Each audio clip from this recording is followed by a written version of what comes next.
Hi, we are in our channel and Elianna just picked this color, sky blue. Maybe. So this is our new thing that we are doing at the channel. The guest will leave their mark here. So leave your mark here, Elianna, for us. And you're a Picasso. I feel like I did my best work just now, so... Look, those are the colors. And she chose this one. So, and look, she did it. Okay, so in 1 minute we are starting our conversation.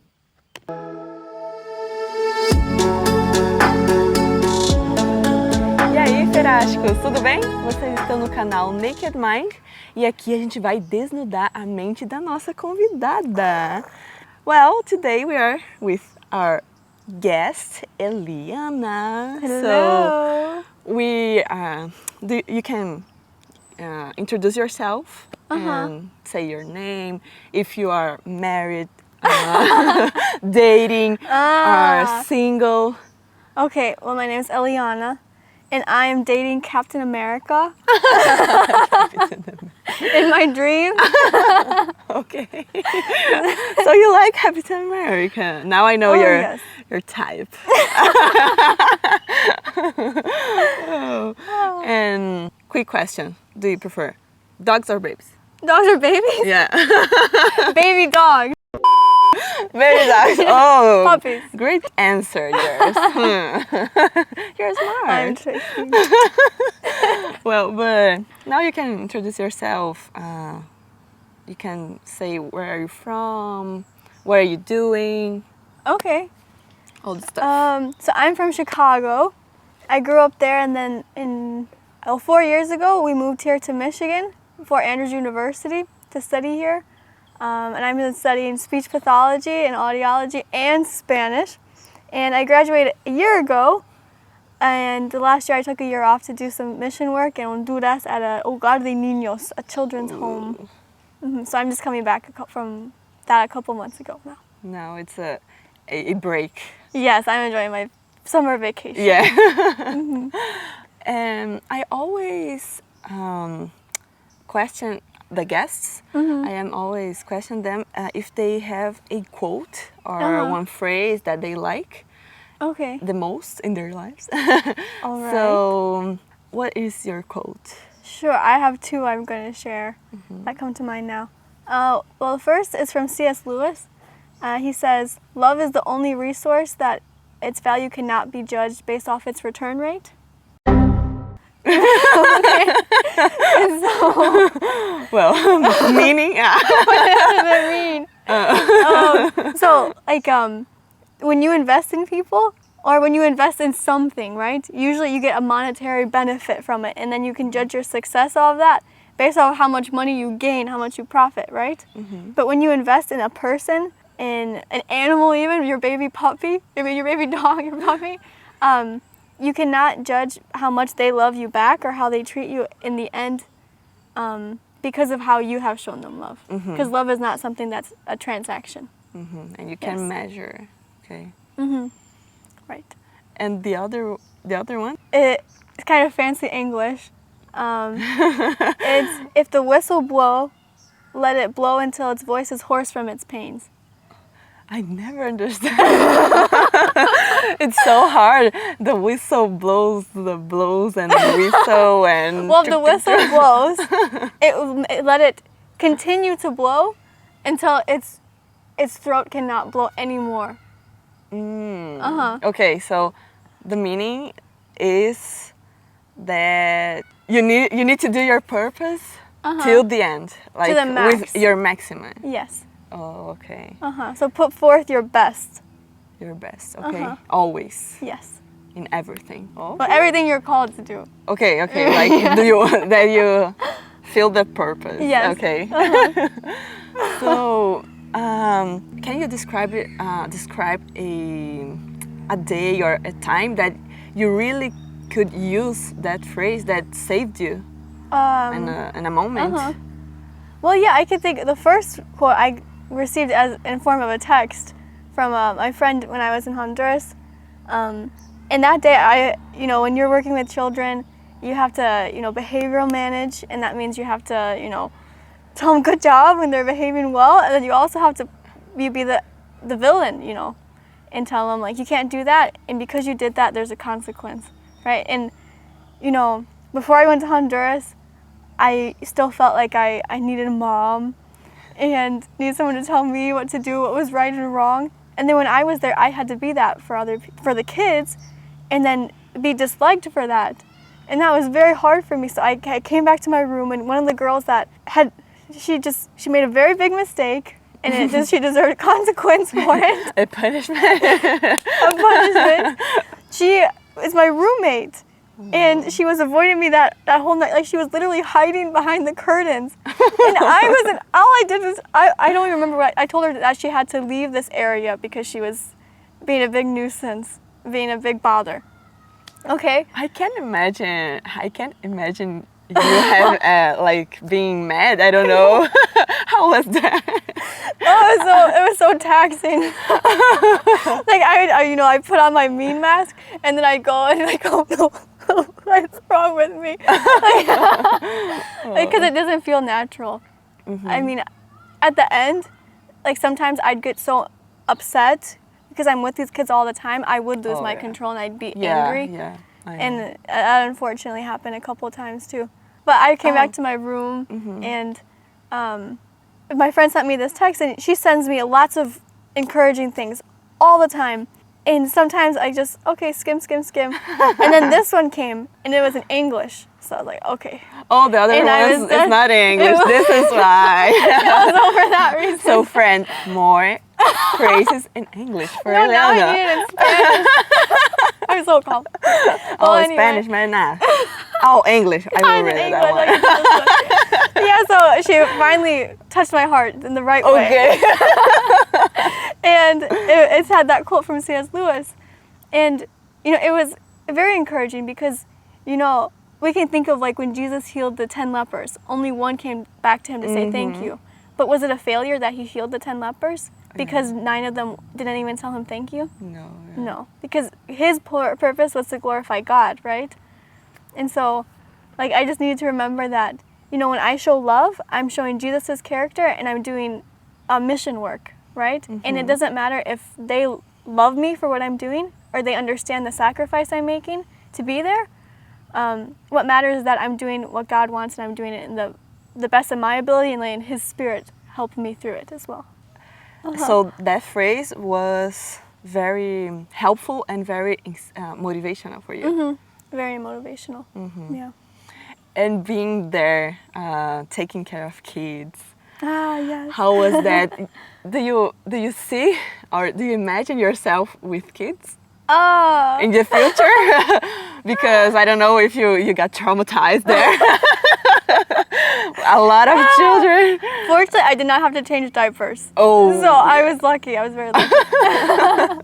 But it did show me how much work it really is. How much you have to set aside your own interests, like, all the time. Your schedule is just based on 24/7. 24/7. 47. Good. 24/7. Yeah. Yeah. Yeah, you have to, your whole schedule, you're a mom, you have to, like, with the baby's crying in the middle of the night, the baby's sick, you're not sleeping. No. Until she's done crying or she's okay, like, she's in a good state. It just showed me how much of a real sacrifice it is. And I think, every time I was bad as a, teenager or a little girl, I got paid back for it. Ding, ding, ding. Mom, sorry for everything. I don't know how you still love me. But yeah, I have more respect for parents. So I don't know. I think I want to have more fun when I have kids. In your life. But do you want to have a family in the future, or do you think now in your mind you are willing another thing?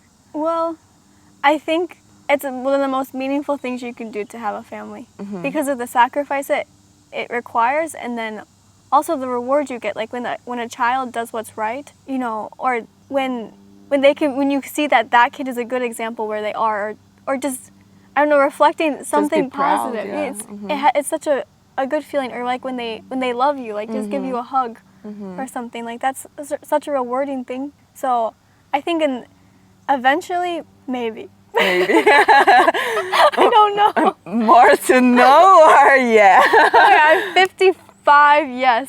55. 45, no. Okay. Wow. That's not very helpful.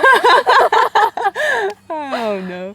But and you were telling me that was a little bit hard there. And I imagine that time was really hard and really you really needed to struggle. So Yeah. I have a question that I am questioning myself. If do you have a day or that you remember this one was the worst day in my life? Well, I don't think I can point back to like a specific day, but like periods of my life that were really bad. So if you can describe a day that was like the worst in your life. Well, I remember when my parents were divorcing. My mom was a single mom for a long while, and she was still raising 3 kids and doing the night shift with nursing. So it was a very hard time for us. Like it was hard economically. Like we didn't know who was going to pick us up from school some days because our mom was working all the time. But she would always pulled through. Our mom has been a very good hard worker. She's faithful. But there was one day I got dropped off at school late, and I was so embarrassed to walk. I was only first grade. Yeah, I know, it's funny that I bring up that story. How old? I think I was were 6. You? 6. I was 6 years old, and I was late, and I was so embarrassed. But my mom told me, put just one foot in front of the other, and you'll be okay. And so I just kept repeating that over and over, like one foot in front of the other, one foot in front of the other. And I come down the stairs, and I was trapped in between both doors, because I had to enter in the hallway to my classroom. There was another door, and then one at the top, and I was trapped in between both of those doors. And I remember I just felt really, really alone in that moment. But, I walked up and down those stairs, back and forth. So I was trying to open the door and just telling myself, one foot in front of the other, one foot in front of the other. And so I think I bring up that story just because, during that time, it was a very lonely period because, it was just our mom raising us. And, it was a time that we were going through a lot of guilt and shame. It was embarrassing sometimes that my mom would come pick us up in work uniform or she'd be late. But, at that moment, it taught me a good lesson. You have to keep trying, and if you keep pushing, eventually help will come, or you will learn something that will help you to help yourself or other people. And what do you learned from this experience? From this experience, that eventually help will come. And that it's best that help find you when you're still looking to help yourself, right? As long as, that you can continue forward to, strive to find some way to help yourself. It's when help does find you, it's just easier to work with that, if a snail is moving, right, it goes really slow, but if it's not moving at all, it's even harder for it to start moving, right? Yeah. So suddenly we fill up the gas of the snail and it's moving already, it'll start going faster. But if it's not doing anything and you put gas into it, it'll start moving slow again. But it's also hard for it to start. Maybe it doesn't remember how to start up again. So just to keep moving and just trust that, there is a God that hears you. There is something bigger than you that has things under control, even though you feel like it's not under control, and that He will come through and that He will help. And in that time, how did you feel with starting again with your new family, this, just your mom and your brothers? Was hard, I don't know. How did you feel in that time? Well, it was definitely a time of adapting. I had a hard time saying goodbye to my mom when she had to leave for work because for some reason, I thought she wasn't going to come back. Yeah, children usually think this. And I mean, of course, she proved time and time again that she would come back and that her job as a mom was her priority, right? So over time, like, we had to adapt to, like, like, our mom is, our mom and our dad for now. But we were really lucky. My mom got married a couple of years after the divorce to a really good man that he adopted us, and he's our dad now. So we have a complete family again. We have a mom and a dad. And this change was affected you too when she married again, or was like normal? Oh, that's a very deep question. All of them have been. No, he is a good man. And if anything, he's only had a positive effect on our family. It's just, he came in, he married a woman that had 3 kids that weren't his own. Yeah. And, he didn't raise us from the beginning. So it was very hard for him, I imagine, the transition. And, sometimes he wouldn't do something that the standard dad would do, but I wouldn't blame him for it because he took the self-sacrificing route of, adopting us.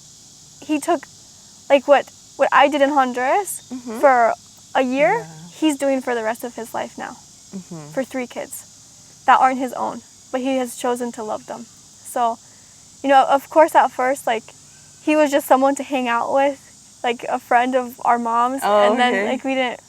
And then when they got married, okay, so like he's living with us now. A little bit shocking. Yeah, a little weird. But no, I love him. He's like my dad. Yeah. So it was weird. I mean, it just took time, like the day getting used. Yeah. At the time, this moment that you passed through the divorce, a lot of people and a lot of kids, they pass too. So what is your advice for them, for children that are passing through this now, or not children but other families that are passing through this? What is your advice?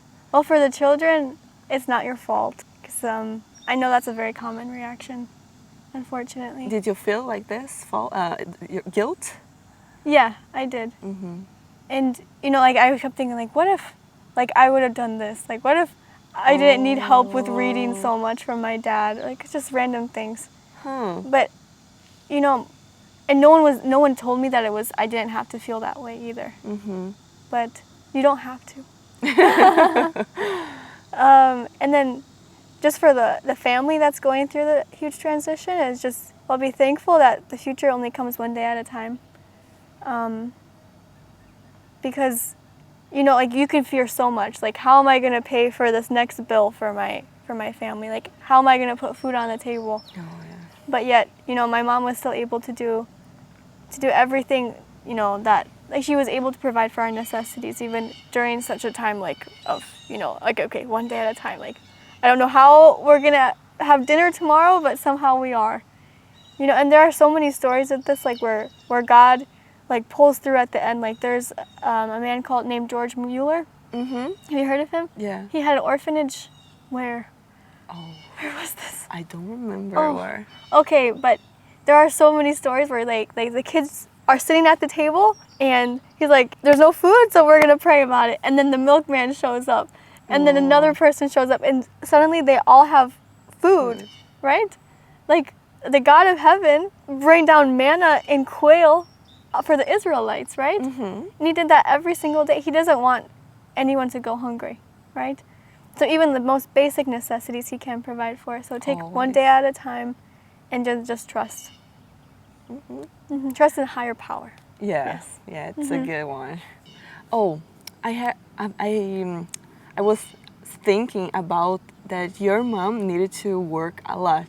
And I remembered that here in the United States, they are very workaholic. Yes, definitely.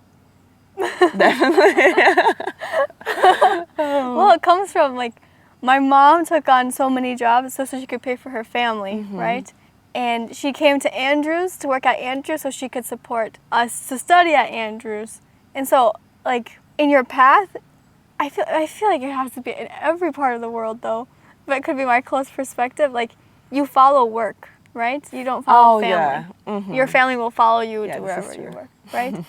But then, like in America, we have so much opportunity that, you know, it seems like if you work yourself to death or work yourself to whatever limit, there is a way to provide, or there is a way to reach more opportunity, to work your way up. Mm-hmm. Like in my mom's case, she came from poverty, but yet she was able to work her way up. She came from like homeless to now she's a nurse practitioner, and now she's going to start her PhD program. Wow. Like, all of this is a huge miracle. Because of that, I think the path towards opportunity, people get addicted to the cycle of like gratification. And so, you know, there was a point where my mom was working 3 jobs and we would barely see her. You know, she would come and just like for an hour at night, we'd see her and we'd be doing homework, or we might even not be home because we're with a friend. Mm-hmm. So like whenever she would come in and try to be a mom and tell us like, okay, you've been on your phone for too long. Like, it was like, who are you to tell me what to do? Like, all of a sudden. It's wrong. It's super wrong to think that way. Mm-hmm. But, you know, people lose sight of, like, you know, you work so you can support your family. You don't work and then go to your family so they support you to work, right? Mm-hmm. If you eventually in the future you have a family, what is your ideal in your family? What do you want to do for your family? Well, I want to make sure that my puppies get their walks every day. No. Well, I think it'd be best if someone was home, so that they don't lose sight of like what is the authority and the purpose of family either. Okay. Yeah. So they can see all the sides of love. All the sides. Because we know our mom was providing, and that was her way of loving us. But then when Yeah. she had to give correction, you know, that was abnormal because that's not something that we would receive from her often. Even though, like, So it was shocking, like she has a role and now Yeah. she's doing other role too. So it was like, yeah, hard to adapt along with. what do you think about the world now? The world. Yeah, do you think that it's ending or it's going to a great future, or it's like, oh, normal, like always? Well, in America, we live in luxury. We really do. You know, and I know in Brazil you probably see more of this too. Like when I was in Honduras, like I saw real suffering and poverty, and I finally saw the reason why like God does need to come soon, because there are people that are suffering that like suffering to the point like they need to be relieved. Like it just seems like how can they hold on anymore? You know. So I do think that God is coming soon because this world's not going very well. There's a lot of suffering. Yeah, and do you think all just in the view of poverty or relationships, economics too, or other thing that you are seeing like that it's going in a bad way? Yeah. Well, there's more Bad delinquency. Yeah, bad path. I think there's a lot more delinquency in our era than before. Like not like having depression doesn't make you a delinquent, but like, there are so many cases like there's a lot of like internalized suffering too that people have, and just you know I say like a lot of delinquency because there are a lot of people in my family with mental illness, you know, and that's not something. I mean, maybe it was just underdiagnosed. We didn't have the right tools for treating it or diagnosing, but you know that's a huge problem. And then even economically, like I don't know, there's something called the United States debt. That's like trillions of dollars. So that's pretty bad. I mean, I can't say anything else about the economics. Please don't. I couldn't say anything else. But yeah, I don't think the world's gonna get better anytime soon. And you were telling me. Yeah, you were telling me. Sorry, I need to improve my forming phrases because I made a lot of mistakes. No, you've gotten so much better. So You've gotten a lot better. you were telling me that in your family you have like past your relatives. They had or have mental issues. Yeah, and do you think that this could affected you too, or like being anxious or depressive or another thing? Well, it has affected me because I've had to live with some of these relatives. And I don't know. It gives me a very open mind. I don't judge people because of that. But it just opens my mind as well. Like, we need Jesus to come back so he can cure, like bipolar disorder, for example, or schizophrenia. Like, these are people that like live with such huge... It's hard. Yeah. Very hard, this one. Extremely hard. Yeah. So, did you feel some day that you was anxious because they were like, I don't know, was this, you were struggling with dealing with them, or you were struggling? Well, I think a lot of it was shame. Like, I didn't want to bring my friends over sometimes because of, like, I don't know how they're going to react. Okay. And then also, like, on the one-on-one, like, there is someone that in my family I used to live with that, if I brought a friend over and it was after 7 p.m., I would receive a text, like, threatening me. Okay. No, like, it would be, like, bad. Well, it's funny because don't be bad with about this, because with me that happened too. So don't worry. Oh, I just remembered one episode. Oh no. Well, I'm glad we behaved ourselves and we didn't. They didn't follow through on their threat, I hope. Oh, what's that? Did they follow through on what they threatened you? Yeah, they just wanted to sleep really bad. So I think they just threatened me because they were really, really tired. It's okay. That happens. A lot of people together always happens something that we need to struggle with. Yeah. So to find some way to compromise. Yeah. It's just to keep us alive. Just to remember we are alive. A little bit of adrenaline in our life. And ending the things now, what is the best advice that you receive from from someone? Oh, to not take yourself too seriously. I think.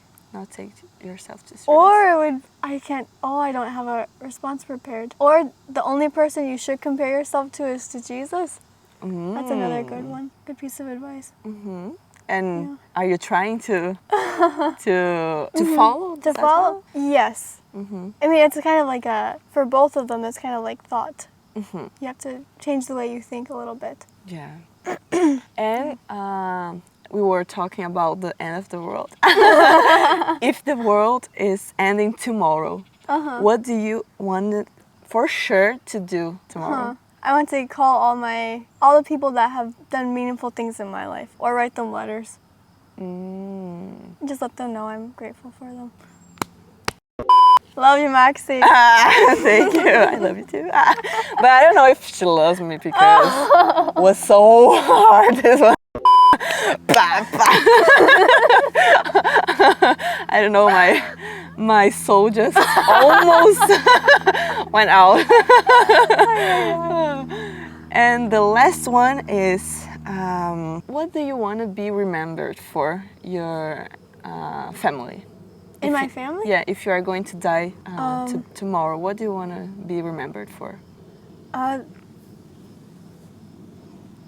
I love them a lot.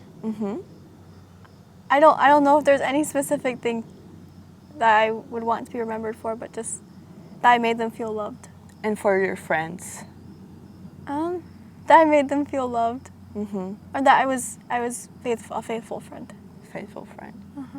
Okay. So having the other two questions that are very important, and is, what habit that are struggle or obstacle that you wanna get rid of in your life? That it's bothering you a lot and you always wanted to get rid of it. I think I've always struggled making a consistent routine.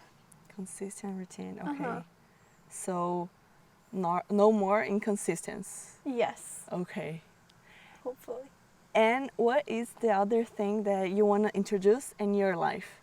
a good habit or something that will be good for your improvement, like improve yourself? If I wake up earlier Mm-hmm. and that means I go to bed earlier. So change my sleeping routine and make Okay. that more consistent. Oh, like, so being consistent, more consistency. Yes. So, okay. Thank you for sharing this too. Things that you want to be getting rid of and better. So Yeah. thank you very much, Elianna, for giving your experiences, telling us. And we have a slogan in our channel, and our slogan is expand by sharing. So I am very thankful that you expanded today by sharing your thoughts, your experiences, and it was really nice to know that you can help others, that they are passing through things that are bad now, and they can be encouraged by your experiences. Well, I hope and so. Advices too. So yeah, thank you for having me. Yeah, thank you for accepting. And we are going now to the challenge. So we are going to run 5K with 10 pounds, and we are going to see if our mind will be naked. So this was another episode in the Naked Mind, and we are going to see it in the next one. So bye. Ciao, ciao. And if you like it, share it. And if you don't like it, don't share it. Bye. Bye bye.